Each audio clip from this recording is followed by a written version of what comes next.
The classroom is now open. Brother Ashra Kwesi. Hotep, Brother Kwesi, welcome back to WOL Radio. Hotep, Brother Carl. Honored to be on your show as always, and here we are, right into another season. The Easter season. Help us out. How did this all start? Well, let me ask you the first question. Why isn't Easter on the same day as other holidays?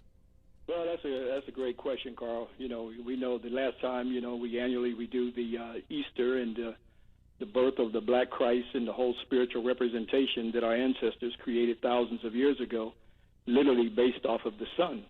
And we know that the sun is born out of the death of winter at December the 25th, and our ancestors saw that to keep that story alive through the great heroes and sheroes. We see that personified with Haru, who was born from his mother, Aset, that symbolizes Virgo. A lot of this is astrotheology, but unfortunately, our people are caught up in the stories that were taken from our ancestors, and now that was the winter solstice, now we're in the spring solstice. And the spring solstice is literally the resurrection, especially the bad winters that you have back east and the cold and snow and everything is barren. And now we see that the flowers are coming back, the days are longer and the sun is out longer and the flowers are blooming, the leaves are coming back to the trees. That is the resurrection of nature itself that our ancestors referred to as Mut Netchet. And these are spiritual stories that our ancestors told around this phenomena of the birth and the resurrection of the sun. And, of course, as I said, great heroes and sheroes played a personification with that. We are a very deeply spiritual people, and we created many spiritual stories that became part of the Western Judeo-Christian and Islamic culture. We can even add Buddhism, Krishna, and so on. But unfortunately, we get caught up in the mix, and we don't look at what's right in plain face and plain sight, and that is the spring solstice and the resurrection. Now, in reference to your story, why isn't it the same day as December the 25th, or related to your question? Why is it not the same time? Well, when we come into the spring solstice, and we now have moved from going into what is now called the spring equinox, and the reason why Easter is never on the same date, because it's based off of a moon holiday. Now, for those of us who know the ancient stories of Kemet, or the Netters, or the divine spiritual ones that we see or refer to as angels today, that was referred to as Tahuti. Tahuti represented the moon. Now, March 23rd will be the first full moon. How do we know when Easter is going to be? We know December the 25th is always December the 25th, because that's the lowest point where the sun starts to resurrect out of the winter solstice. Now we're in the spring solstice. How we can tell, for those who have the calendars, you can still buy the calendars, and has the various phases of the moon. You have the full moon, you have the new moon. Well, March 23rd will be the full moon. Now, how you can tell it's the first full moon after the spring solstice. The first Sunday that'll follow will always be Easter. That's how you can tell. Go outside at night, you can see the moon is starting to go through its phases. It's going to get larger and larger. By March 23rd, it will be a full moon. By Easter Sunday, it'll be a complete full moon. That's how we can tell it'll be Easter. Follow the spring solstice, the first new moon after the spring solstice. That first Sunday will always be Easter. That's why sometimes Easter is in April, sometimes it's in March, various days, all corresponding to the resurrection. That resurrection is the spring solstice, and the resurrection of Mut Netchet, that's the Kemetic word that we now call Mother Nature. And many stories are formulated around the spring solstice, just like when we were on the radio show, Carl, in December, we dealt with the Saturnalia and Santa Claus and all those stories that were also around the sun during the winter solstice. Now, what holiday do we have coming up? And that is, as we all know, that is the birth of Jesus and also Easter. Now, the question that when we look at the symbolism of Easter, and we see that, of course, I know when you were a child, Carl, and I was a child, we always look forward to those Easter baskets. We look forward to the Easter basket because it had chocolate in it, it had eggs in it, it had a chocolate rabbit in it, and we would go on an Easter egg hunt to look for these eggs. Generally, the eggs are colored various colors and so forth. So it was a very fun time. And so, of course, as children, we didn't ask any questions about the Easter egg or the chocolate bunny or none of those things. But now that we're adults, I think it's an intelligent question to start to ask, especially if our children start to ask us, why is there a bunny in the basket with eggs when a rabbit doesn't lay eggs? Okay, what is the connection? What does this all mean? Well, we have to go back to the Greeks. And we go back to the Greeks, how did they celebrate this time period known as the spring solstice? How did they think that new life came back to the earth? They saw it through fornication. And their idea was to get a Greek female. She would denude herself, take off all her clothes, and she would paint herself. And she would run and hide. The Greek males, they would go and look for her, hunt for her. When they found her, they would have all this sex. They thought that's how nature came back. They would also have bunnies. Why a rabbit? Why would they have a rabbit? Okay, they would have a rabbit because the rabbit is the one animal, it's the most fertile animal. And a rabbit, as we know, will have many, many litter. So this is how the rabbit became associated with Easter. So when we look at coloring eggs, taking white eggs that represented the European white female, okay, and you paint that egg, that symbolized when the white female, Greek female, when she painted herself. And then when you would hide that egg, that symbolized when the Greek males had to go on an Easter egg hunt, because they saw that as through how nature came back and resurrected, and they would have all this sex and fornication. So actually, it was a sex holiday. This is what we see. Now, the rabbit played a major role, because when we look at a rabbit, and we see, again, the rabbit is chocolate. Now, it's known now that chocolate, when we see that when a lot of people do not get enough sex, they eat a lot of chocolate. So the rabbit is equally associated with sex through the chocolate rabbit and the eggs in the basket, symbolizing the Greek female. And one of the images of the Greek images of resurrection is Pam with a large erect penis. Okay, so here we see that is a corruption still of ancient Kemet that represented the Setsu, or what is referred to as the Osirian resurrection. The Greeks never understood the real meaning of the resurrection. Our ancestors used symbolism, okay, not looking at it literally, but using symbolism of resurrection. So they had no problem showing the erect penis. So when you see the papyrus and you see the sun right above the penis, we see that what happens to males right before sunrise, they have an erection. So they were expressing a spiritual idea of the resurrection, but when the Greeks got it, they didn't understand it. They took it literally. Okay, they took the physical or the phallics as a literal resurrection that became, in the Greek culture, phallic worship. But it was not phallic worship in Kemet, it was just symbolism. It's the same phallics or penis that we see, and I know this is hard for a lot of people to understand, but you've got to go back and turn back the pages of time, Brother Carl. So when we look right. Hold that thought right there, Brother Kwesi. We've got to take a quick break, and I'll let you finish on this fascinating information about Easter.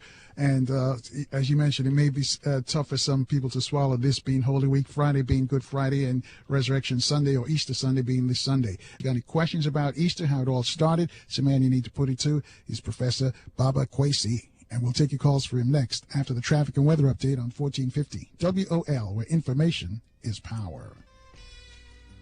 Back to the Carl Nelson Show on Washington, D.C.'s 1450. 1450 WOL Radio.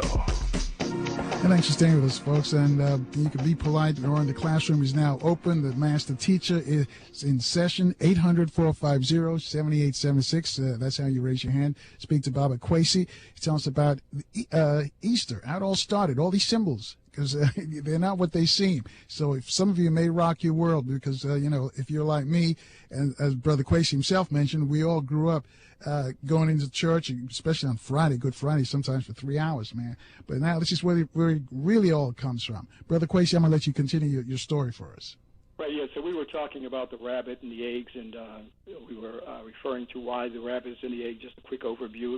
Again, this is out of Greek Orpheus, where the Greek males would take off all their, the Greek females would take off all their clothes and paint themselves and run and hide, and the Greek males would look for them, and they would have sex and fornication because they thought that's how the spring solstice came back, how nature came back and bloomed. And they used the rabbit because it's the most fertile of all the animals because of its litter. And again, when we look at a rabbit is born with his eyes wide open. Okay, when you see a rabbit born with his eyes wide open, that represents the full moon. As I said, March 23rd will be the full moon. And that's how we can tell when it's going to be Easter, because it's the first Sunday that falls the first full moon after the spring solstice. That's Easter, spring solstice, resurrection. And that's what it goes back to. And so when I was talking about how the Greeks saw this around the whole resurrection, but some of it is a corruption of the spiritual stories that goes back into Kemet. And some who may not be familiar with Ausar, and Ausar is shown on the papyrus showing the erect phalanx, but symbolizing his spiritual resurrection, where the Greeks took it literally. They saw the phalanx or the penis, and it became phallic worship. So on their temples, okay, they would put the phalanx right on their temples. Well, that eventually became the steeple of the church. So when you look at the steeple of the church and you see right below the steeple, there's always a sun. Okay, so right before sunrise, okay, is resurrection. That's when males get their erection. And then, of course, when we see those who are Christians, they go to church on Sunday and have sunrise service. So again, some of this is a corruption of the ancient spiritual stories of Kemet, but when we look at the symbolism around Easter and the bunny and so forth, all this stuff is coming out of Greek Orpheus. And we're getting our children ready with the Easter baskets, and they're going to go on the Easter egg hunt. And our children might ask us one day, why aren't the eggs in a basket when a rabbit doesn't lay any eggs? So maybe some who may be hearing this can actually explain this to them. This is the real history behind the whole story. But when we look at this time period, it was a very spiritual time for our ancestors, a very spiritual time. Our ancestors going back thousands of years, and we have temples and monuments for many, many years now that I've returned back where these stories are carved in stone, where eventually, prior to the Europeans and other invasions coming in, they had thousands and thousands of papyruses, okay, that were plundered by the Greeks who came in, that told about the ancient spiritual stories that they observed around the forces of nature. It's the forces of nature that our ancestors saw connecting the terrestrial, meaning the earthly plane, and as well as the celestial, okay, the cosmic plane, and connecting these spiritual stories, that this is how we get a lot of these stories that now are formulated in human form. Unfortunately, they're represented as European images, which is a corruption. And we have to go back to the early Greeks who came into Africa, Brother Carl, and see that it's in Alexandria, where when we look at Alexander, okay, the second, that our children are taught to call the great, nothing great about him. He's coming in as a plunderer. He got Aristotle to plunder the sacred libraries and temples of ancient Kemet. These are great spiritual centers. Okay, not only was it based off of early education, spiritual, theological centers, and this is how the Greeks were introduced, or how they got an idea of many of the things that I'm actually talking about when they housed this in the Alexandria Library. After the Alexander's death, the Ptolemies came in, like Ptolemy I, and they built this great library. We're all familiar with this Alexandria Library, but we don't ask any questions. Where did all those sacred scrolls, where did they come from? When we look at the European Bibles, where was the first Bibles written at? And I say this all the time because this is critical. It's critical because why would Europe's first Bibles, why are they written in Egypt? They're written in Egypt because that is where the sacred knowledge that goes back countless thousands of years that predate Western Christianity, the Western world, Western civilization, by thousands of years.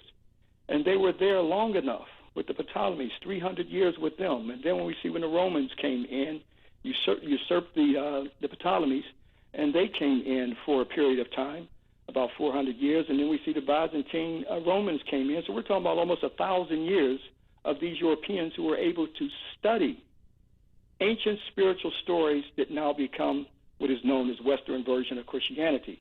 Many people speak of Bibles. Many people speak of, most of the time, the Bible, as though there's only one Bible.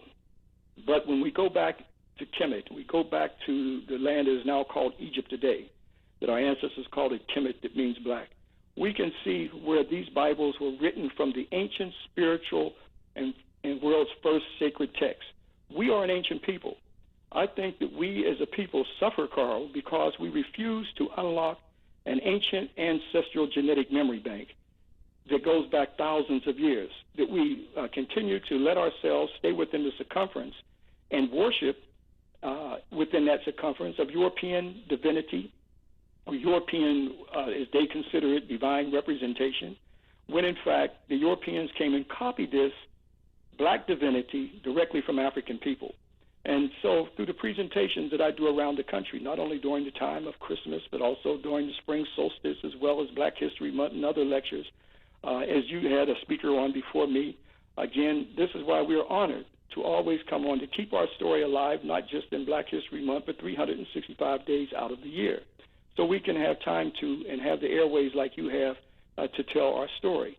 When we look at Europe's first Bible that I spoke of, like the Septuagint version of the Bible, and we look at the early African Latin Vulgate version of the Bible. Okay, this is the African Latin Vulgate version of the Bible. It's from the African Latin Vulgate version of the Bible. That's how the Europeans got the European, okay, Latin version of the Bible from the African Bible. So these are some of the things that we are not researching when we look at how did the New Testament come about. How did Pope Damasus, okay, got Eusebius Hieronymus, okay, to write the new translation of the Bible that became the St. Jerome's version of the Bible. When we look at this story around Easter, and we see, even though you got the bunny in the picture, you got a whole story around the resurrection, resurrection of this European image of a Jesus. And this is the foundation of the Western version of Christianity, and I prefer to call it the Serapis Jesus, because at these ecumenical conferences that Europeans had, okay, from copying the ancient spiritual stories of African people, the Kemetic Africans of the Nile Valley, that enabled them to formulate these ecumenical conferences in the making a Western version of Christianity. And like the Conference of Nicene in 325 AD, this is where they came together and started to create the resurrection story and created this. Jesus is Greek, by the way. Now, when we understand the early stories of the Christ and with the Christ... Oh, wait a second. Back that up a second, Brother Kwesi. You're saying that Jesus is Greek? Because some people are saying that Jesus is black. Anyone can go to any Bible dictionary. So Jesus isn't black then? Well, I'm talking about the name Jesus. The name Jesus is Greek. Now, were there revolutionaries back there who were fighting the Romans? Yes, there were. Okay. Now, when we're talking about this whole resurrection story, born of a virgin birth, okay, during the time of December, this is a corruption. This is stolen from ancient African spiritual knowledge. It's stolen from the story of Ausar, Aset, and Haru. Here we see the world's first holy birth, where Aset gave a holy birth to her child Haru, born of Immaculate Conception. We go to the world's first holy city called Aptu, now called Abydos today. There you see the world carved in stone, the holy birth, where Aset is impregnated. And there you see the Madonna and Child at her temple of Aset, where Theodosius and Justinian tried to chisel her out, but you still see the print of the first holy birth. So that black Madonna that they worship, that is Aset that they worship in the Vatican and throughout Europe. Now, when you look at the Jesus character that they have given us, okay, which is a corruption of the ancient spiritual story. Now, were there people who were out fighting the Romans? Yes. Who were these early African Christians who the Romans exterminated? Who were the ones who were really trying to teach us about what the Christ is, what the Christ represents? And these were the Gnostics. And the Gnostics said the Christ had nothing to do with a man. It had nothing to do with a carnalized image.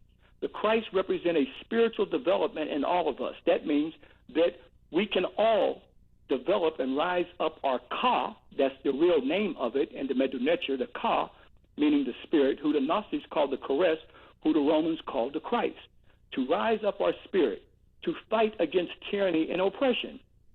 This is what the Romans feared. So they created out of this one character from a character that was started by the Ptolemies, and that is Serapis. Serapis is a character that was started by them because the Kemetic Africans refused to accept the Ptolemies on the throne when they usurped it from the indigenous African rulers, and that's the Kemetic Africans of the Nile Valley. So this Serapis was passed on into the Roman culture. And they said, well, we'll make a Christ for them because, again, the Romans didn't understand spirituality. It's back to what I said about the Greeks. They took the phallics literally, okay, the resurrection. The Romans equally took the physical body literally. So in Kemet, the wrapping up of the mummy, when you go to the West Bank and you see 63 tombs there, Carl, nothing like it on the planet Earth. Some of them 3 football fields like Seti I of the 19th dynasty. Right. Hold that thought right there, Brother Kwesi. You got to take another quick break. I'll let you pick it up on the other side. Folks, you too can join the conversation in this classroom. Just raise your hand at 800-450-7876. All of your calls coming next on 1450 WOL, where information is power. Back to the Carl Nelson Show. On Washington, D.C.'s 1450. 1450 WOL Radio. And thanks for staying with us, and our guest, the master teacher himself, Ashra Kwesi, discussing Easter and all these symbolism that we see in Easter. Before we go back to Brother Kwesi, just remind you folks who saw The Passion on Fox on Sunday. It's a musical about Jesus. It was hosted by Tyler Perry, and it just tanked in the ratings. So maybe people are becoming more aware. Brother Kwesi, I'm going to let you finish your story. Yeah, as I was saying, Carl, our African ancestors, okay, of the Nile Valley, when we look at the whole resurrection story, they built great monuments and temples up and down the Nile, long before the Western world and Western religions was even in existence. Like, for instance, let's go to the West Bank. Let's go to the Valley of the Kings.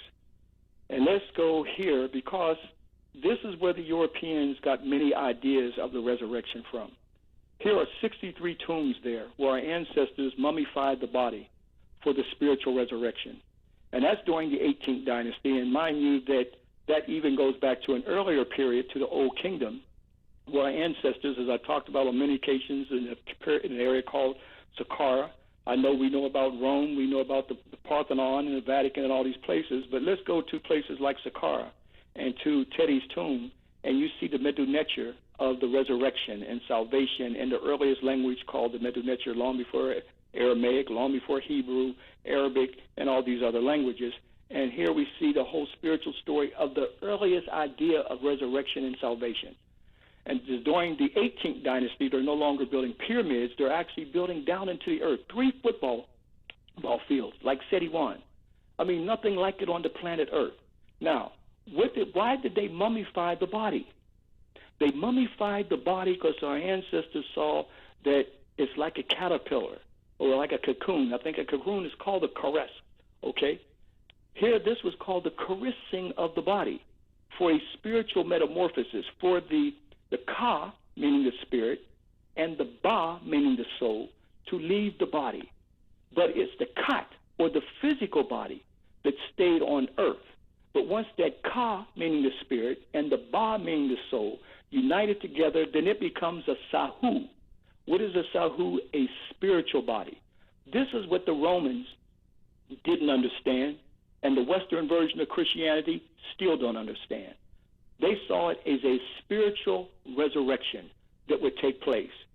And that's why when you look at the pictures of the European Serapis image of the Jesus, why are they wrapping him up like a mummy? If he's going to resurrect in a physical body, as we are told that when Mary Magdalene, she's the only one that saw the resurrection, okay? Supposedly that's the way the story is told, that he resurrects from the sarcophagus, okay? And he says that I'm not a ghost. You can feel me. You can see that I'm flesh and blood, all right? That's what we are told through the stories that's passed down. But if he's going to resurrect, why are you wrapping him up like a mummy? Because that idea is copied. When you parallel the images of the European Jesus with the mummies of Kemet, it's the same exact swathing that they use, because it was a symbolic for the caressing and the spiritual resurrection, because our ancestors saw it like nature again, like something like a caterpillar that crawls on the ground, and all of a sudden it forms into a cocoon. And through this cocoon, a metamorphosis takes place, Carl. And that which once crawled on the ground now takes flight. That's how our ancestors saw that we would do through a spiritual resurrection, through the metamorphosis of the body, through the mummification. That's why the Western version of Christianity imagery that they have of the Serapis Jesus and the mummy was copied directly from ancient Kemet. So these ideas, when we go into Kemet and see the spiritual ideas, when you go to King Tutankhamun's tomb and you look at the opening of the mouth ceremony, the opening of the mouth ceremony is very important. And King Tutankhamun, even though he had the smallest tomb in the Valley of the King, it became famous because his tomb, as we know, is the only one intact. Okay, so that's where we were able to see all the gold and the riches and gold shrines and 3 gold shrines they had to go through, 3 gold sarcophagus, and they finally got to his cot, meaning his physical body is still there, okay, but it's the spiritual body that resurrected, all right, and they understood that, so that's why they mummified the body. But the scenes on the wall is called the opening of the mouth ceremony. What is this opening of the mouth ceremony? The opening of the mouth ceremony is like this. Here the Sim priest is enable King Tutankhamun to see again, to talk again, where he's raised from the dead. And there you see Ausar, the Lord of the perfect black, on the tombs. Just what Europeans see, this black divinity on the tomb, King Tutankhamun is becoming one with his Ka, his spirit, who the Nazis called the Christ, the Kores, who the Romans didn't understand it and called the Christ. Interesting enough, this spiritual black divinity is called the Christ. And there we see that in the afterlife, they're not speaking of this life for him to see, but in the spiritual life for him to see, again, to talk again, to hear again, where he's raised from the dead. So the stories that we get with Jesus, where he raised them from the dead. He made one see again. He made one talk again. He made one see. This is literally taken from the spiritual stories that African people, who are the most spiritual people on the planet Earth, that's how the stories are there, from the tombs to give validation to it, from the opening of the mouth ceremony, where King Tutankhamun is now raised for him to live again in the afterlife. Let's go to the Temple of Heru. For many, many years, over 3 decades now, studying these reliefs and studying these tombs, and many of the group members gasp when I do the comparison, when I take the images of Raphael, Leonardo da Vinci, and these Europeans who came and copied these stories, and I take their pictures and put it right next to the relief. And what's breathtaking about this fact is that here you see the Sahu that I talked about a minute ago, the spiritual body. Now here you have one leg down and one leg up, and they have 2 arms up.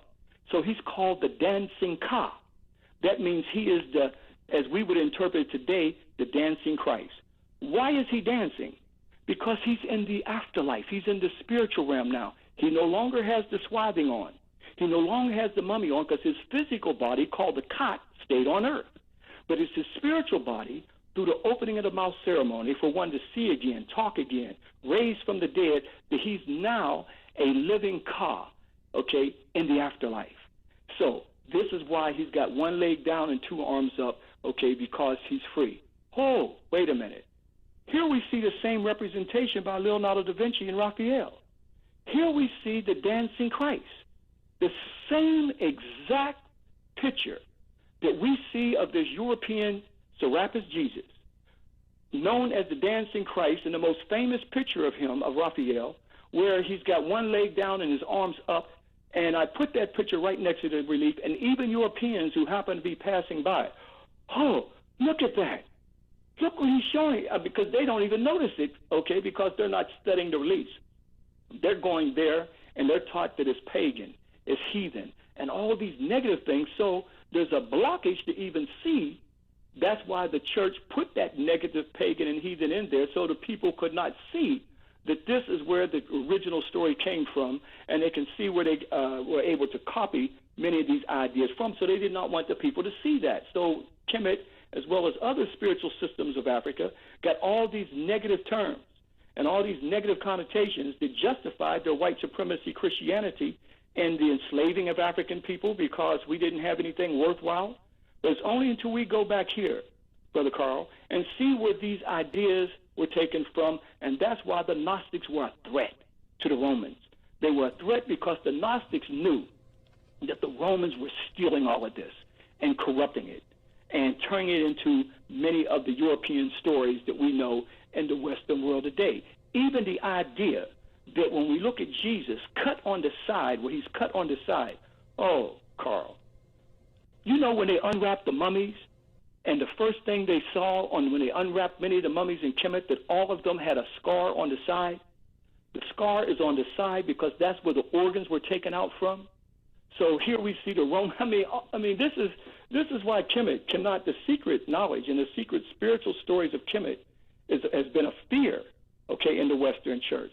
That's why during the time of the Dark Ages, as they called it, anyone talking this knowledge, as I'm talking now, the Inquisitioners during the Inquisition period would burn them at the stake because they feared that the people could see that the Western world came and copied many of these spiritual ideas directly from Kemet. And when you have people and some of their own, like the Catholic Jesuit priests like Ignatius Keshner, who they started talking when they started studying Kemet and started to saying that the Catholic Church stole many spiritual ideas and wisdom and the salvation and understanding directly from ancient Egypt. And people like Giordano Bruno, who eagerly said that Kemet was Egypt, ancient Egypt was the most spiritual place on the planet Earth. It's the foundation of our ideas of salvation and resurrection and many ideas that the Western Church got from there. That's what they took and set up and called in the Inquisitioners and burned him right there in St. Peter's Square. And there's a great big old statue of Giordano Bruno to this day holding a book. He's holding a book because that book represents the sacred knowledge of ancient Kemet, the sacred knowledge that they refer to as the Hermetic text. It's through the Hermetic knowledge of ancient Kemet that the Western world awakened, their sciences awakened, their religion awakened through that knowledge. So that big statue of him is there holding this book because of the wisdom that he was trying to teach during the Dark Ages when they burned him at the stake, when he was saying that the Catholic Church, okay, stole this knowledge from ancient Egypt. And this is the importance of us understanding when we start to come up into these holidays and start to, we've got to have the freedom to think, all right? Because if you don't have the freedom to think, then we still find ourselves in the worst form of enslavement, which is in spiritual enslavement, when the enemy becomes the deity in the spiritual subconscious of our mind. And what I mean by that, if your representation of your divinity and your divine representation looks like Europeans, this is where the enemy has become the deity because they took away our divinity.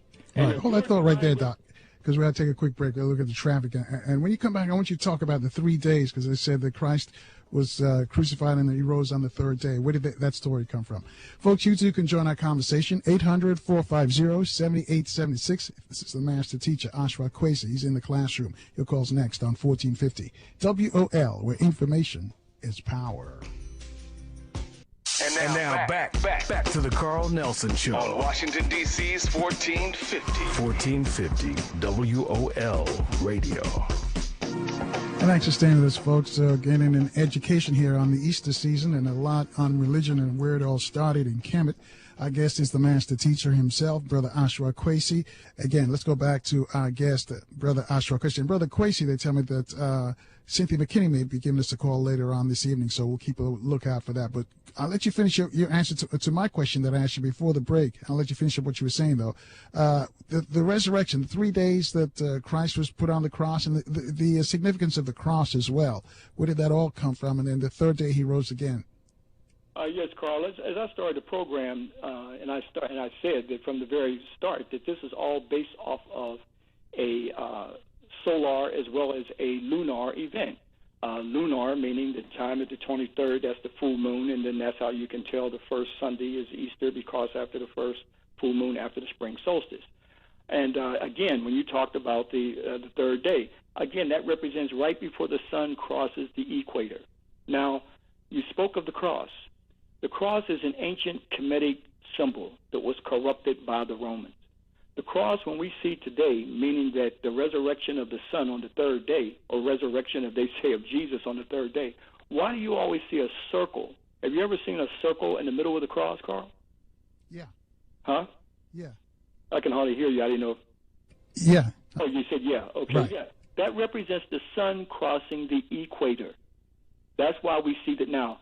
Let's think of the European image that we have of Jesus. Why do you always have a sun behind his head? You see the image of the Jesus with the sun behind his head? Mm-hmm. Do you see the image of the cross equally in back of his head? Right. See the circle?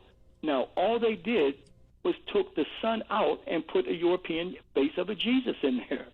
So here we see the powerful force, at least in our solar system, that gives us life, the sun itself. They literally put a European image in there in placement of the sun itself, when that's a cosmic event of the resurrection of the sun on the third day. This is what it goes back to. That's why I find it interesting in Psalms chapter 84, verse 11, it says, "For the Lord God is a sun." It didn't say S-O-N. Anyone can look that up. It says S-U-N. For the Lord God is a sun. Now, the cross, equally interesting. How did our ancestors use the cross? I show our groups every year the cross on the temples of Kemet. The cross had nothing to do with human sacrifice. The cross was called the Amsu. The Amsu represented the spiritual resurrection. When you look at the swathing that we refer to, as the Western world refer to as the mummy today, it always has a cross on the mummy, okay, or the cot, okay, the physical body. Why do they have the cross on the cot? That cross, as well as you see on the temples, it means Amsu. It represents a spiritual resurrection. And in the Medu Neter term, it's called the Ka'ank. Ka'ank.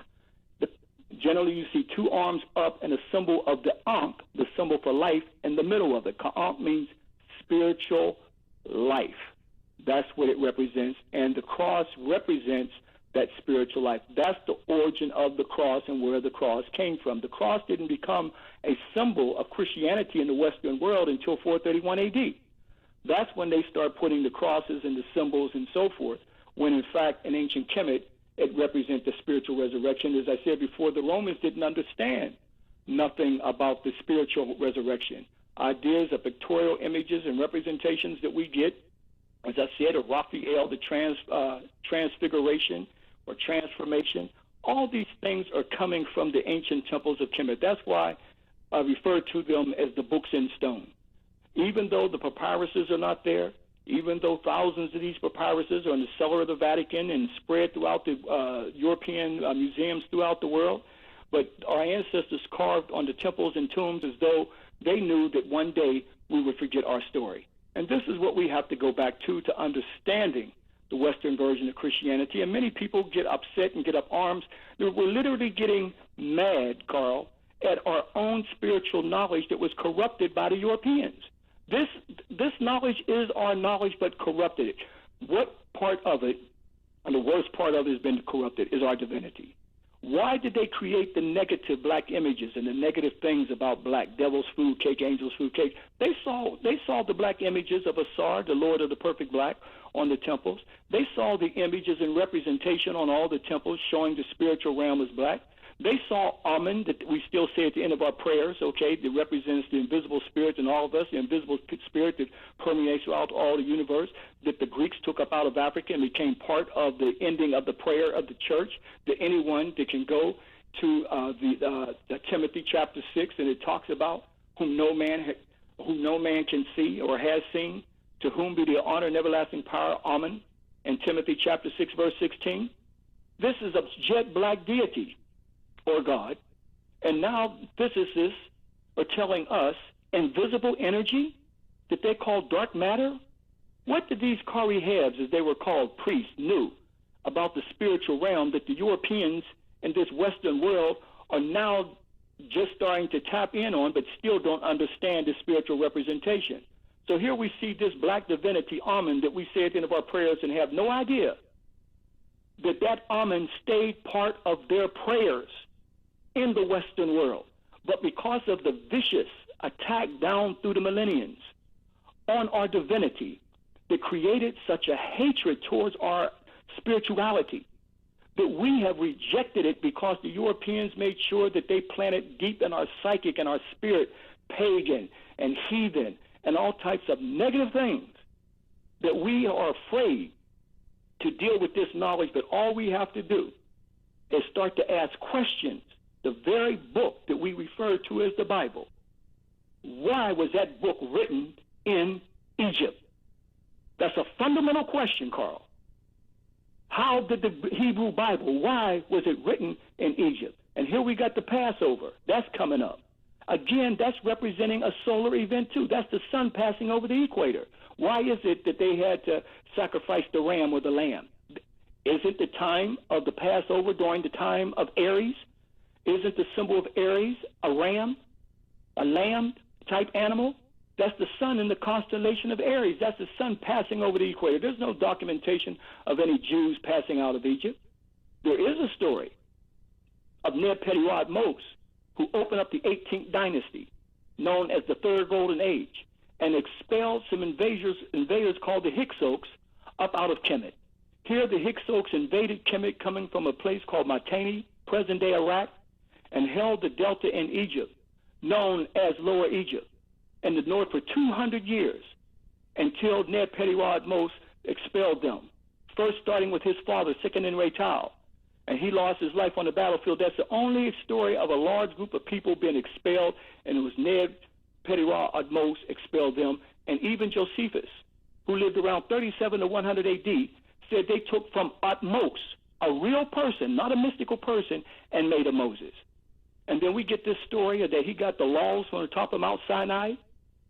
Here, and going on all the tombs that I talked about earlier, to go into the spiritual realm, you had to know the laws of Ma'at, meaning your moral behavior on earth as you lived on earth, okay? That you proclaimed it, I have not robbed, I have not stolen, I have not killed. 47 laws of Ma'at that you had to proclaim that you were right to go into the spiritual realm. They knew that you would have some bad deeds, but as long as your good deeds outweighed your bad deeds on what they call the Hall of Ma'at. In the Hall of Ma'at, this is where we see justice, where your heart had to be weighed with the feather of Ma'at because your heart represented your moral behavior on earth. Isn't this where we get the idea you must be light-hearted from? Okay, from the feather of Ma'at? Once that was balanced with the African goddess Ma'at of truth, justice, and righteousness, then that enabled you to go into the spiritual realm, the laws of Ma'at. That later becomes the 10 Commandments. Thou shalt not steal, thou shalt not rob. Even though we took psychology classes, they never gave us Moses and monotheism by Sigmund Freud to talk about that Moses' monotheism or one God came from Kemet, his laws of Ma'at came from Kemet. And even if we go to the Bible, as I said, many of these spiritual stories were taken from Kemet and corrupted and ended up in the various Bibles down through the millennia, like, for instance, in Proverbs chapter 21, verse 1 and 3.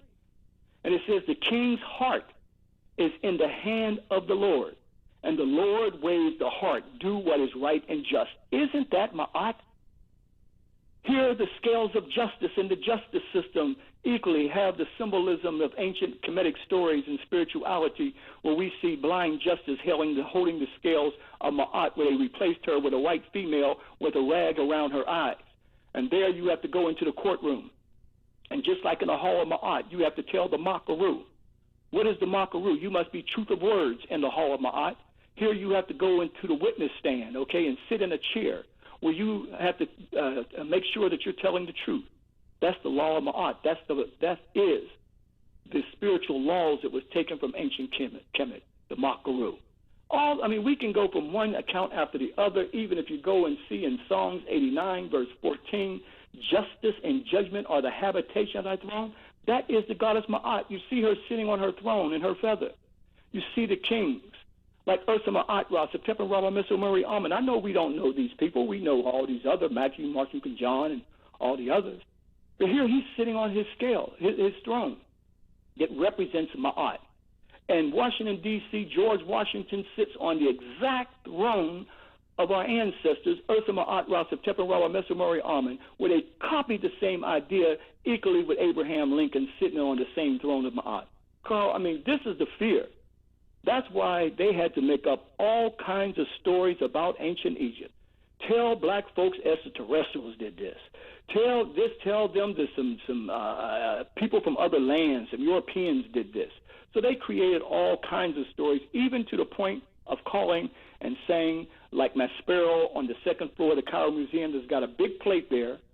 He was the curator of the museum in the late 1800s, and that plate is still on the wall saying he's Nick Roy, but not actually Nick Rowe. And then as Charles G. Seligman, who said that, oh, they're black Caucasians. They see they're black, but let's say they're Caucasians. They know they stole this from ancient Kemet. We are stolen people, Carl. So it's an intelligent question to ask that we are a stolen people. So the question to ask, what else has been stolen? The other question is why? Why what? Why did they steal it? Carl, they had no spiritual system. These ideas, the making of the Western world and the West, like I said, when they were in the Dark Ages, they didn't know anything about the whole heliocentric idea that the sun was in the center of the solar system. Imhotep knew it. All our children should know Imhotep. Every black man and woman walking this planet should know Imhotep. We know Galileo. We know Copernicus. We know Kepler.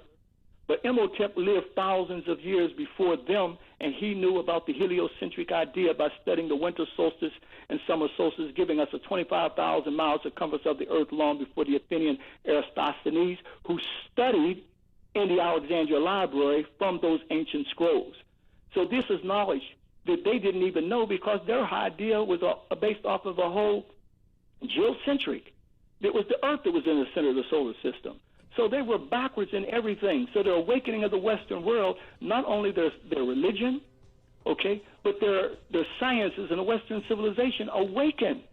Right. Hold that thought right there, because we're going to take a quick break. And Renee in D.C.'s got a question for you. You too can speak to the master teacher. I know you're getting an education today, folks. Ashra Kwesi is his name. We'll take your calls from him after this short break on 1450 WOL, where information is power.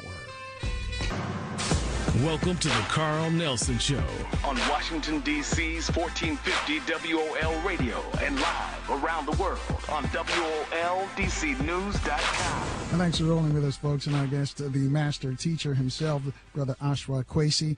And it might be a lot for folks who are hearing this for the first time to digest. So I suggest that you get a copy of the podcast and play it back and then break it down, because he's connecting a lot of dots here. And I know he's moving quickly because it's a classroom setting. And for some people, it's really blowing minds because they've never heard this stuff before. 800-450-7876. We're going to speak to Renee in a moment. But, Brother Kwesi, I'm going to let you finish up what you were saying before we left for the break.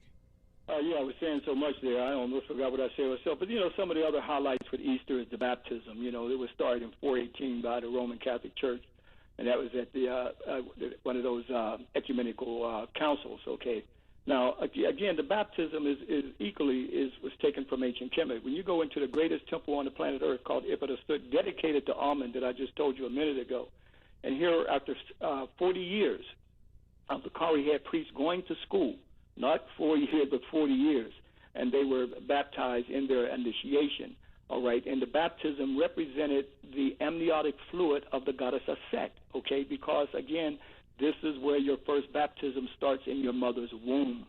That's what our ancestors saw. That's why the Ankh, okay, the Ankh is a symbol like a cross with a loop on it, symbolizes her uterus. That's why it was called the Ankh, or meaning life, or Neter Ankh, divine life, because it was her root that was born from her womb. So your first baptism did not take place by the Catholic Church, who started in 418 A.D., and you had to be baptized because of your sins of your mother and father, because they had sex, because that story is a corruption, and it's a misogyny, going back to Adam and Eve, because of Adam and Eve, because they become aware of their sexuality, as we get in this Western European version of the story, and because they had sex, and Eve, who tricked Adam to eat this fruit, okay, or whatever it's supposed to be, and then that's the reason for all the world's sins. So they tell us that we have to be baptized because of that event that took place right there. And then Adam is a snitch. He tells on Eve because she got him to become aware of his sexual organs or whatever, and they have sex, but on and on and on. But the real baptism is the amniotic fluid of our mother's womb. All right, hold that thought right there, Brother Kwesi. We have some people want to speak to you. 800-450-7876, line 1. Renee is calling us from D.C. Renee, you're on with Ashra Kwesi. Hi. I'm in class today, and I'm really learning some things, and it's just great.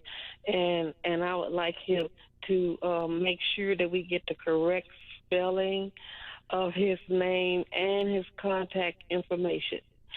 Well, when Brother Kwesi, when you were talking about the spirit going into spiritual realms, and something has really been troubling me, and it's how we're taught to accept so many things that are detrimental to our soul, and we're just taught to just think of it as really nothing, and because that's how they teach us. So one is accepting being a murderer, because sex is so loose, taught to be so loose these days, and people are going to use choice, as they say, choice, but really call it murder, because that's right. Renee, put in a question for him so he can respond. You're murdering your unborn child. So I wanted to know about the things that we are taught to do that are detrimental as far as us going into the spiritual realm, how that's affecting us as a people, as a person who accepts and does something like some of the things that they teach us to do. All right. I'll tell you what, and add on to that, Brother Kwesi. Renee, I thank you for your question. Brother Kwesi, tell us about heaven and hell. Is there such a place? Because that's what they teach us in Christianity, that there's a heaven and there's a hell. And basically that's what they say is holding down a lot of black folks, because we've been told to do good here on earth, and then when we die, we're going to go to heaven. So how did our ancestors view that? Well, unfortunately, this is what started in the Middle Ages, was these people out of their land, doing the landlords, in the Middle Ages. And it worked so well, it passed down to the day during the time if you don't give enough money and you tithe enough money to the church, they say you'll burn in hell, so you feel guilty and give up all your money. So you have a lot of preachers out there pimping people in the name of God out of their money, that they'll burn in hell. But during the Inquisition period, the Dark Ages, they burned you literally, if they felt that you were a heretic, like some of the people I talked about earlier. Whereas now they terrorize you by saying that there's a devil who's going to roast you forever and ever, and put fear in you that if you don't go by their rules, that you're going to burn in hell forever and ever. Now, in ancient Kemet, you did not have a devil roasting you forever and ever. You would the idea in terms of the laws of Ma'at, you cease to exist. You no longer can go on into eternal life. The Western version of it is a corruption of Ammit, because Ammit is the one that ate your heart. Your heart represents when he ate your heart, you cease to exist in the hall of Ma'at. And Ammit is a terrorized animal like a crocodile and a hippo, and he's, representing a combination of animals. But this is the idea of Satan, comes from this idea, but they turn it into that you'll burn forever and ever. So black folks know we went through a lot of hell through racism and white supremacy, so we definitely don't want to go through anything that could be worse than this. So many of us are terrorized through that concept of it, unfortunately. All right, folks, I want you to listen, just listen with an open mind, because I know some folks are, you're raised in the church, and some of this stuff is, it's kind of new, and so it's blowing their mind. So just have an open mind. Even though I was raised in the church, I think the knowledge is my own. I didn't follow anyone. I read it for myself and did research. First question is, you compared it to Western civilization, but isn't some books in the Bible, before they put it together, didn't they predate even Greece and the Roman Empire? The voice is very low. I can hardly. Okay, I'm taking a headphone off. Okay, my question is about when you compared it to the Western civilization, right? I've been doing that. I don't know what point you came in on the talk, but I've been doing a comparison throughout my whole talk here. Didn't some books in the Old Testament, Torah or the Bible, didn't they predate the Roman and the Greece Empire, and even before the Western civilization? Books in the Torah or the Bible, they were put together. Before the the Roman Empire even came into existence in Greece. So didn't those books predate the Western civilization you're talking about and comparing it to? When you're talking about the Torah, okay, the Torah, what's it go back to? 500. And the books of prophecies, all those books from Hosea and Ezekiel. Even that is interesting. That National Geographic came out, and it has King James Version of the Bible. What I found interesting about National Geographic, in fact, is with Dr. Ben, a little pamphlet that he put out years ago on the chronology of the Bible, even though he wrote many books. But this one is very powerful because it's a little pamphlet giving a chronology of the Bible. As many of us think of one Bible. National Geographic put out one of their magazines, and it has on it the King James Bible. But inside, what I found interesting, they showed all the origins, how far back it goes. And what do they start with? The Hebrew Bible is 500 BC, okay, or BCE, before the Christian era. The Septuagint version of the Bible is 250 BCE, all right? Now, where were both of those Bibles written at?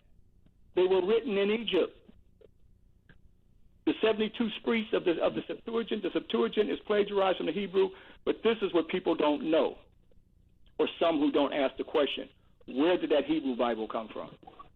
Now we're getting into what is referred to as Per Emaru, that Wallace Budge refers to as the Book of the Dead, because they were robbing the sacred scrolls of our ancestors of their salvation and resurrection into the afterlife.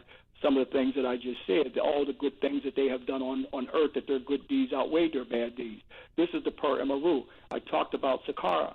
There I talked about here the great tomb of Seti, his pyramid. There you see in the Medu Neter, as I show our groups every year, the salvation and resurrection. This is where our people know nothing about this. This is not taught in the seminary schools, as we don't have institutions to teach it, so we don't know it. We only know about a white seminary school, where they teach us a white theology. In many cases, the preachers, they come out to teach us a white theology, and in many cases teach us how to deify Europeans through this white theology.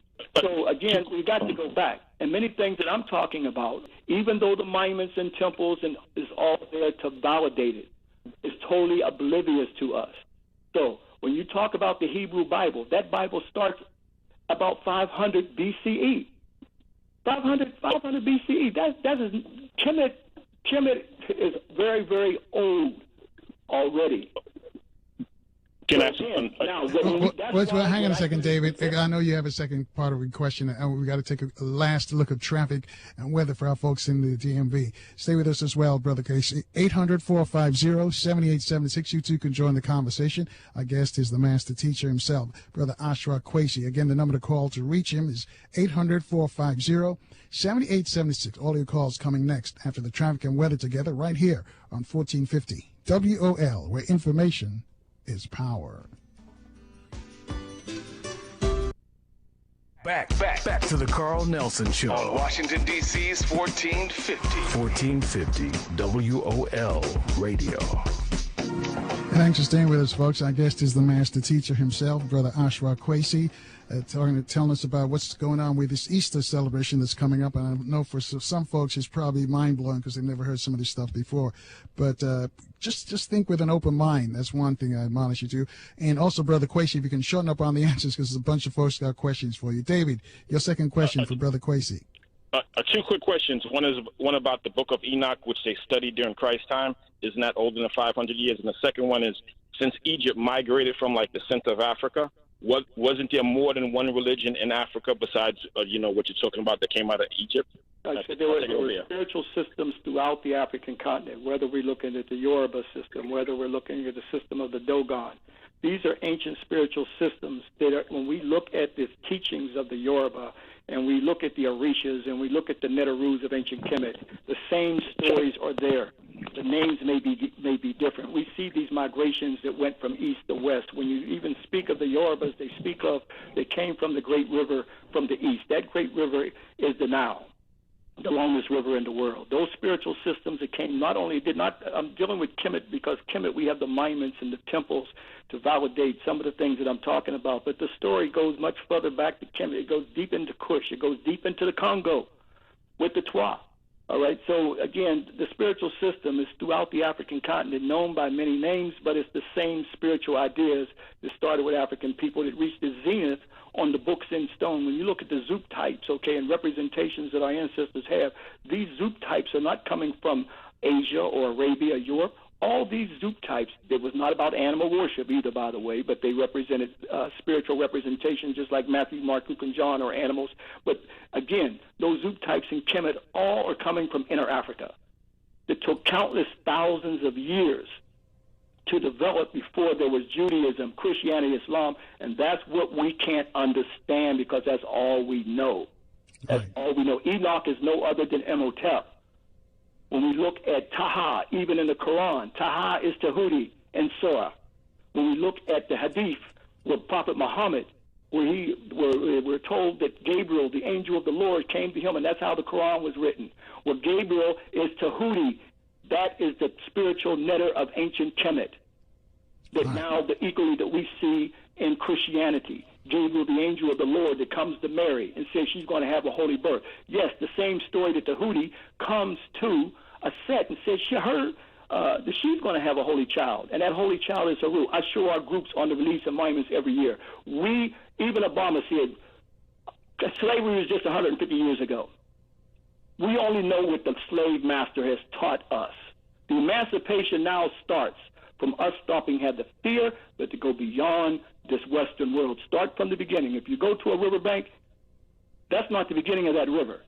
Find out where the beginning of the river is, and then you start to study. But if you just study where the stagnant water is, that's stench, and it smells because it's not the truth. Right. Hold on a thought right there, Brother Kwesi. A bunch of folks want to reach you. 800-450-7876. Line 1, D's calling us from Baltimore. D, you're on with Ashra Kwesi. Yeah, good afternoon, Carl. Good afternoon, Brother Kwesi. Good afternoon, my brother. Yes, my question is, you mentioned Islam a little bit. Can you give a brief synopsis of when the so-called Arab came in with Islam and spread across North Africa, and how that's kind of, I guess, diverted our attention from Egypt because they think it's all about Islam and Muslims? Again, when the Arabs came in between 639 to 641 AD, the Arabs came in. Who was in Egypt at the time when the Arabs came in? Okay, those were the Romans. The Roman Byzantine Christians who have terrorized Kemet, copied many spiritual ideas that I'm talking about, incorporated it into Western version and the making of the Byzantine Christian religion that led into Catholicism and all these other denominations that we got of Christianity today. The Arabs, equally, when they came into Alexandria, okay, they came in, even though some looked at them as mercenaries, looked at them as mercenaries to fight the Romans who had inflicted so much havoc on them, okay, from the time of the Ptolemies. And in some cases, they looked at them as saviors. But again, if you're looking at someone fighting for you, they came in and equally took over and started to study many spiritual ideas, okay, from those scrolls that I talked about. This is what we've got to understand. All we have to do is look at the chronology and understand what was in Kemet and who was coming in and who was benefiting from that knowledge. And the Arabs have been there ever since.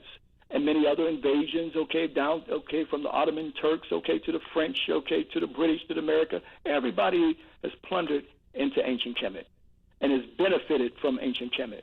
Now, when we look at, when Islam refers to as Jahiliyyah, okay, like the Christians who call Kemet pagan and heathen, all right, to block our mind from the spiritual systems that was taken from there, the Arabs call it Jahiliyyah. Jahiliyyah is that there's no knowledge existed until the Prophet Muhammad. And it's sad to have children in Kemet who are sitting in school and can look out their window and see the Great Pyramid of Akhet Khufu built in the 4th dynasty, 2,500 years BCE, and then they're told, Jahiliyyah, no knowledge existed until the Prophet Muhammad. Wait a minute. This, the greatest structure on the planet Earth. Here are ancestors using geodesics, building that structure in the center of the earth. And yes, in the center of the earth, because in England is not the center of the earth where they talk about the Greenwich. That's not the center of the earth. When you look at geodesics, the center of the earth is in Kemet. But the point is that children today in Egypt still don't know about the ancient knowledge of Egypt because it was blocked through religion as well. Right. Just like Christianity blocked the sacred knowledge and spirituality of Kemet through Christianity. 800-450-78. Calling us from D.C. Robin, you have a question for Brother Ashra Kwesi. Yes, How you doing this evening? My question, when you was mentioning about the spirit, and correct me because I know I'm kind of bad with the pronunciation, was it Imatu? The Makaru, the truth of words. Mm-hmm. Telling of the Makaru means to be truth of words. Can you repeat that one more time for me? I'm sorry, sir. Ma'at Karu, M-A-A-T-K-E-R-U. Ma'at Karu. Okay.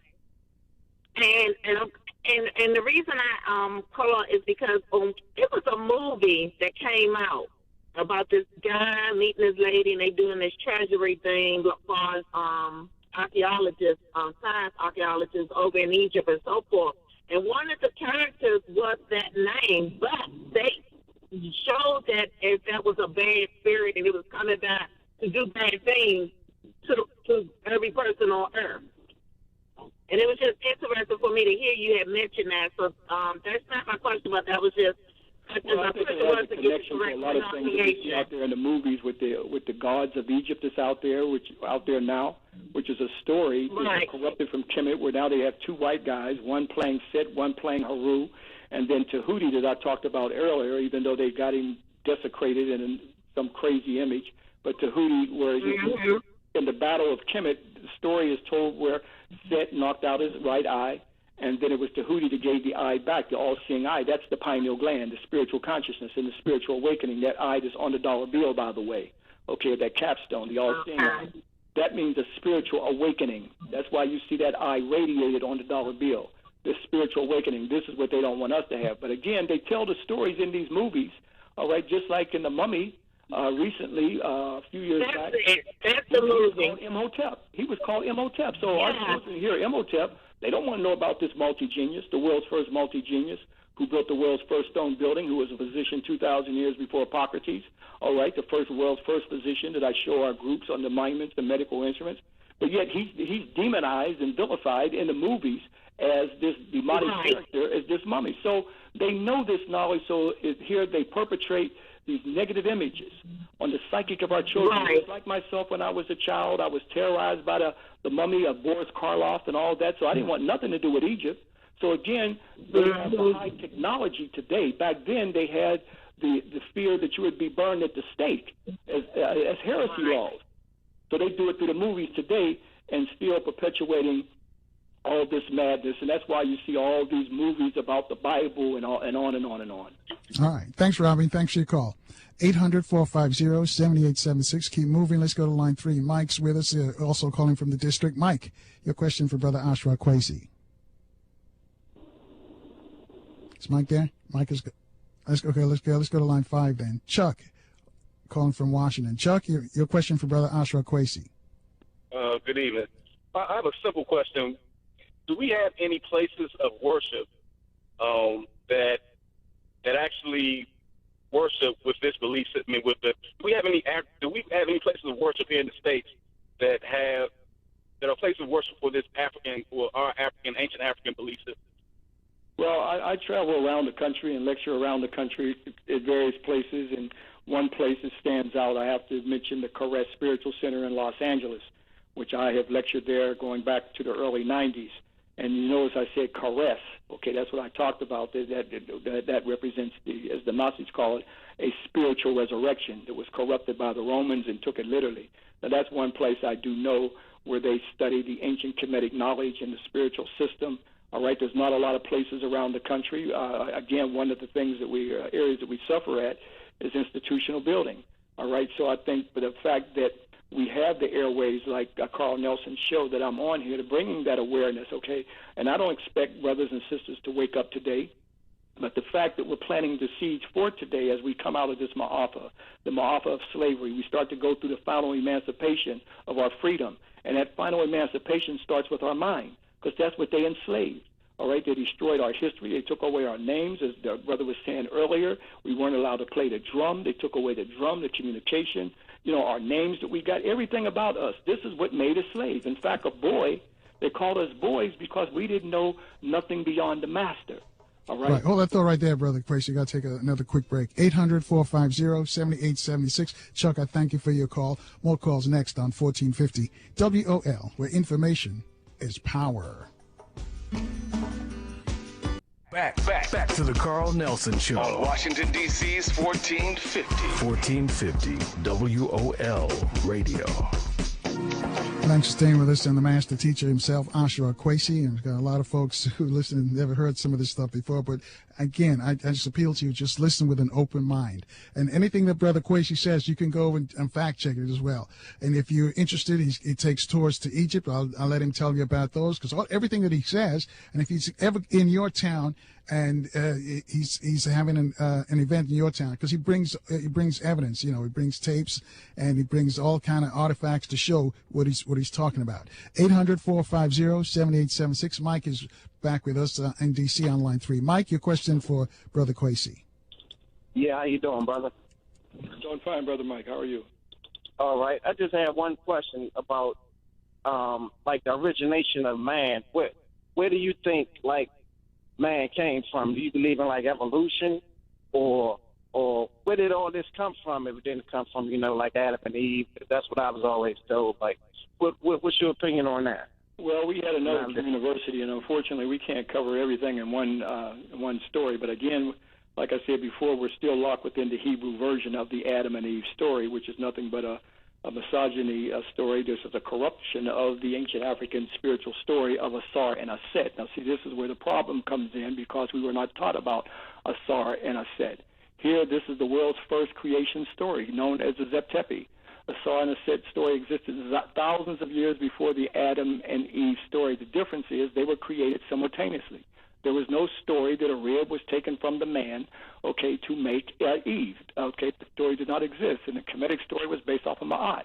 Ma'at is truth, justice, and righteousness and balance. So the balance is they were created simultaneously. When the patriarchs came from the north, they created this Adam and Eve story, and that's how we got it. And as we know about the story, about the fact that Adam is Eve, and then they have a son named Cain and Abel, and Cain kills Abel and goes out to the land of Nod and finds himself a wife, all right? Now, in all the pictures, when you look at Adam and Eve, they both got navels. The only reason why we got navels is because of the umbilical cord. Somebody forgot to take the navel off of Adam in the picture.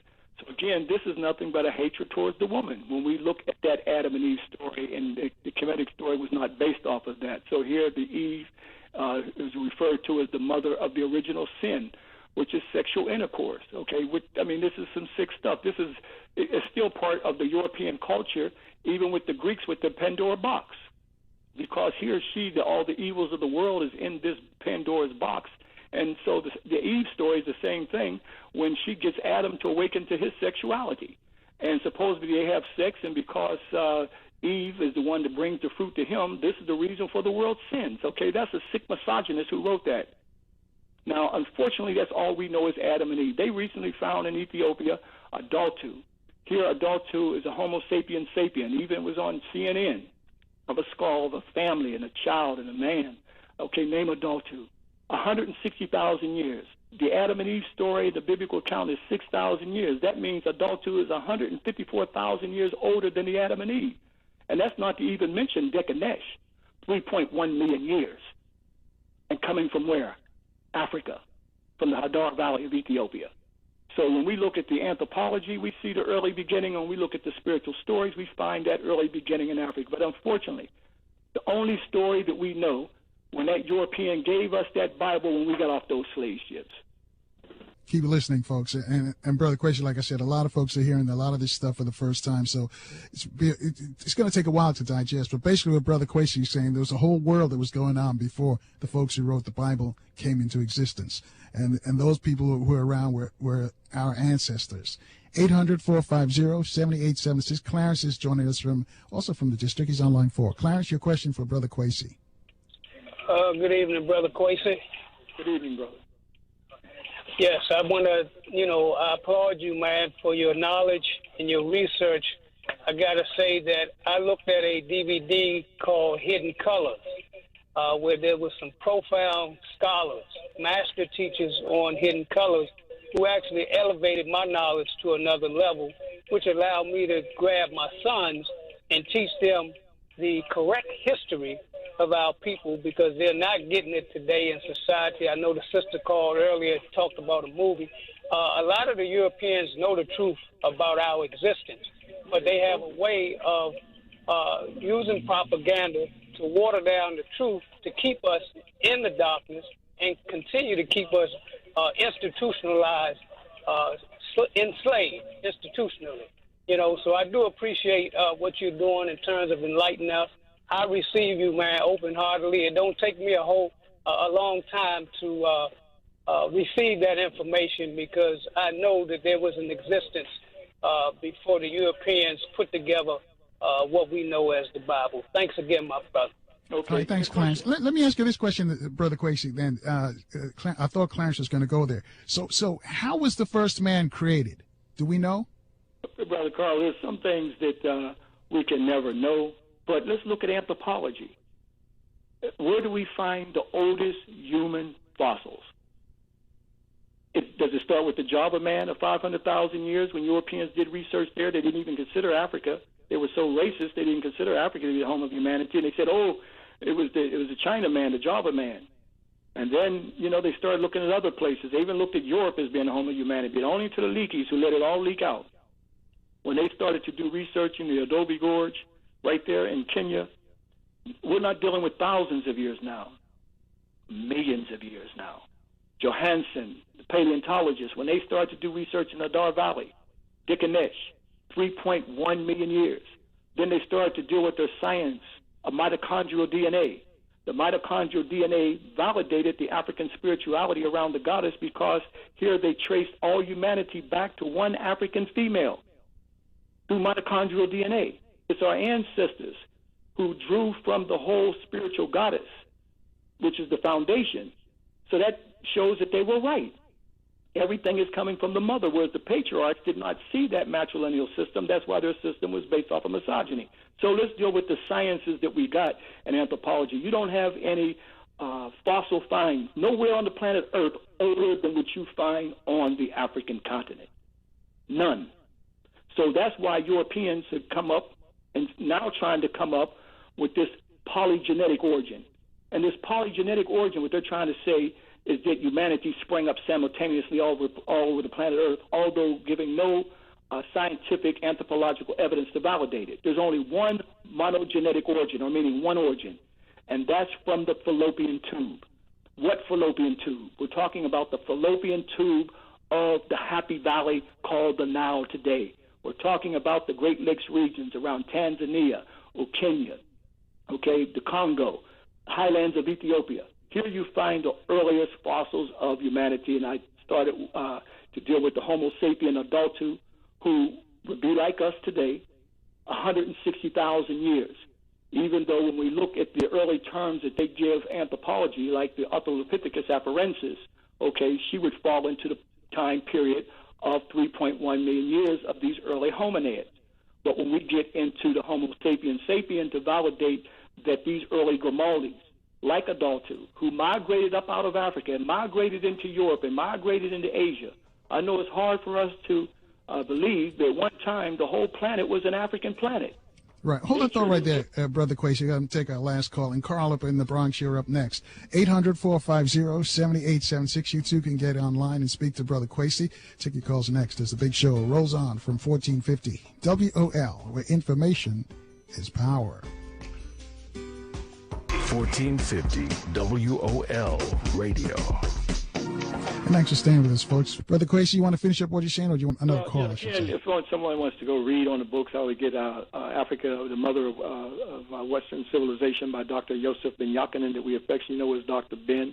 And that's what we have to start to do. We have to start researching. And Dr. Finch, I think we covered some anthropology here. I think Dr. Finch's book, The Echoes from the Old Black Land, all right, it's an excellent book that covers some of the things with Genesis as well as anthropology. These are books that we've got to keep on our shelf and start to read. A lot of these books are hard to get because we're not reading anymore, and it's costing thousands of dollars now in some cases to get these books printed. Brother Carl. Let's go up to the Bronx. Carl's waiting first on line one. Carl, your question for Brother Kwesi. Hi, good afternoon, gentlemen. Good afternoon, Brother Kwesi. Good afternoon. How are you? I'm good. And yourself? Great. Hey, brother, that rose like the sun to live again, brother. Resurrection. I hear that, brother. Spring solstice. They call it Easter. Thank you. I hear that. Okay. My question is a short one. Basically, it regards the black church in America. What is your take on the black church in America and the hold that it seems to have on so many of our people? Well, again, in many cases, the black church is controlled by the white church. All right, that's why I say you got to go to a white seminary school to learn a white theology. In many cases, not all cases, but in most cases, many preachers got to come back to our community to teach us a white theology. That's why he who circumscribes your circumference determines the diameter of your thinking. So our thinking is still within the circumference of that white theology. That's all we know. Again, when we look at those liberating ministers, the Gabriel Prossers, the Nat Turners, or the Henry McNeil Turners, these brothers understood the ancient African black divinity. You know, they were talking about a black Jesus way back then, all right, and at least bringing us to the space and place of a spirituality of our black divinity. And the question we got to ask, how do we break from the tradition of having freedom of thought, especially the freedom to go into our ancient African ancestral knowledge instead of having fear of ourselves? And I think this is where we're suffering at today. They've taught us to be afraid of ourselves and afraid of our spiritual knowledge that they themselves have benefited from and have used their Christianity as a white supremacy Christianity for imperialist world conquest, and that's what they have done to it, and made people to believe that God has made them in their image, and anybody else that's saying anything other than this is pagan and heathen and doomed to hell. This is the sad thing, and preachers preach this for the most part to get, you know, a lot of the money, okay, from the parishioners who they put the fear of that they're going to be burned forever and ever that I talked about earlier, and on and on and on. All right. Thanks, Carl. Don is waiting for us in D.C. Don, your question for Brother Kwesi. Brother Kwesi, is there, with what you're talking about Easter, will that come under a book of symbolism or some is any of this stuff? I think that the key book to get would be, peace be upon him, a good friend of mine, Shakamusa Bar Shango, African People and European Holidays, A Mental Genocide. I think that's a great book to get on the origin of these holidays. African People and the European Holidays. By Shakamusa Bar Shango. What city do you live in? Washington, D.C. Oh, you should go right to Baltimore to... African People and European Holidays? By Dr. Shakamusa Bar Shango. Okay, African People, European Holidays. Thank you. A Mental Genocide. That's what it's mental genocide. No, that's the name of it. African People and European Holidays, A Mental Genocide. Everyone's Place. I'm sorry, that's the name of the bookstore. Everyone's Place. Okay. Everyone's Place in Baltimore. All right, thanks, Don. Thanks for your call. Brother Kwesi, with all these holidays coming up, what do you think for black folks, why are we so locked into believing it? And it seems like we are afraid to release some of the knowledge that you're pouring into our brains right now. Carl, this is all we have known. Okay, these are European traditions that we played out even on the plantation. All right, as I said before, everything about we were not allowed to speak our own language. They took away our names. We were not even allowed to play the drum. If we got caught teaching or sounding like we were even speaking an African language, we were whipped. Okay, so they whipped Africa out of us. They whipped our culture out of us. They whipped our names away from us. Remember his roots, Kunta Kinte. Okay, they whipped him till he was Toby. So then they replaced all that with their stories and their holidays and their traditions. And Easter, we dealt with Christmas, and we've been dealing with this, Carl, been on your radio show from the days of Los Angeles, Stevie Wonder Station way back in the early 90s, okay? And I'm honored to be on your show for all these years to deal with these holidays because they're a critical time that our people are caught in the matrix of white supremacy, and we get caught up in it. You know, the rabbit, the eggs, as I said myself as a child. You know, I loved that period. You know, a basket with some eggs and chocolates and Easter egg hunt, but we didn't know. Our mothers and fathers didn't know. You know, they didn't teach us about these things. We had to go research. We didn't have institutions teaching us unless we had a conscious community. In many cases, we don't have, all right, to teach this. So we're caught up in it. So, of course, I know people hearing me for the first time talking about this, then, you know, it's the eyebrow raisers, you know, those who may just got on the show, and I talked about Easter earlier. It's a Greek Orpheus holiday where the Greek female would take off all their clothes and paint themselves and run and hide, and the Greek males would go and hunt for her. and they would have sex and fornication because they thought that's how spring came back. That's how nature came back. And they had rabbits with them because the rabbit is the one animal that has the most proliferation through sex. So they would have all this fornication and sex, and because the rabbit is born with his eyes wide open, it represented the moon. That's why March 23rd is the full moon. Go outside at night. You're going to see the moon getting larger and larger. How do you know what day is Easter? Because Easter is on a different day every year. Sometimes it's in April, sometimes it's in March, because it always follows the first full moon after the spring solstice. That first Sunday is always Easter. When we dealt with December and Christmas, we know that's the birth of the sun at December the 25th. So this is how we know when Easter is. So again, I have the calendar that got the full moon on it, and there it is right there in the calendar. But again, people don't look at these things. It's based off of solar as well as a lunar events that our ancestors told the story thousands of years ago around these celestial events, Brother Carl. How can folks get, because you laid a lot out today. Do you have any DVDs, any books or anything where people can... Yes, people can go to my website. That's Kemet New, literally translated Black People, Kemet New, KEMETNU, KemetNew.com, and there you'll see our DVDs on there that way in depth. Okay, I'm visual, I'm at the temples, at the monuments, and I'm live at the lectures. Origin of Christianity, Origin of Civilization, and Mary Ra, her DVDs are on there with a quick synopsis about them. If you want more information, you can call us at 214-371-0206. Okay? Then also our annual trips to Kemet we do every summer. This is going on to 35 years of my life, going back 14 years, acknowledging the Grand Master Teacher, Dr. Yosef Yakin, and we affectionately know as Dr. Ben. Spent 14 years with him doing field research. Haven't missed a year since 1981 traveling with him, Carl. So this year we got two tours. The first one is July 16th to July 30th, and the second one is July 30th to August 13th. So we had so many people who were calling in. The first tour filled up, and now we're going into the second tour. That's July 30th to August 13th. And Ethiopia, we do annually. Every year we go to Ethiopia, and our Ethiopia tour is December the 28th. We're just out of time. You got like 10 seconds. Ashra and Mary Kwesi are lecturers on African history, civilization, religion, and culture. The duo present lively and dynamic presentations and video productions based on their extensive study and travel on the African continent. These national and international lecturers also conduct the annual Kemet New Know Thyself educational tours to Egypt and Ethiopia. Brother and Sister Kwesi link the historical with the present by means of visual documentation to bring our story to life.